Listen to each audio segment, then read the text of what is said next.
Hello hello hello. નમસ્તે sir, हाँ जी नमस्ते। રાજ્ય પરીક્ષા બોર્ડમાંથી બોલો? हाँ बोलो। હા સર, મારે ટેટટાટને લઈને થોડા પ્રશ્નો હતા કે ટેટટાટની એક્ઝામ ક્યારે આવશે? ટેટની એક્ઝામ અત્યારે તો ચાલે છે ને એની બધી પ્રક્રિયા। તો આ વર્ષે આવશે કે નહીં આવે સર? 2025માં મેં આની પહેલા 2 વાર ફોન કરેલા છે, 2 વાર મેં આવી ગયેલા છે બધા સાથે ઓફિસે. તમે એમ કીધું હતું કે એક્ઝામ તો આવશે જ, પણ ક્યારે આવશે તમે ફાઇનલ તો કહેતા નથી સર.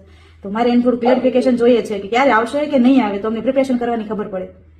ના ના આવી જશે। ક્યારે ક્યારે આવશે એ તમે ફાઇનલ કહી શકો સર? 2025 પૂરું થાય પેલા સમજો આવી જશે। 2000 એમ નહીં સર, મને એક્ઝેક્ટ ટાઈમ આપો કે આટલા ટાઈમમાં તમે નોટિફિકેશન આપશો એમ. એટલે એક્ઝેક્ટ ટાઈમ તો આપણે ના આપી શકીએ, પણ 2025 પૂરું થાય એ પેલા આવી જશે। તારીખ નક્કી નથી કરો। આની પહેલા મેં સર ફોન કર્યો ને ત્યારે કીધું હતું કે માર્ચ એપ્રિલ સુધીમાં એક્ઝામ લેવા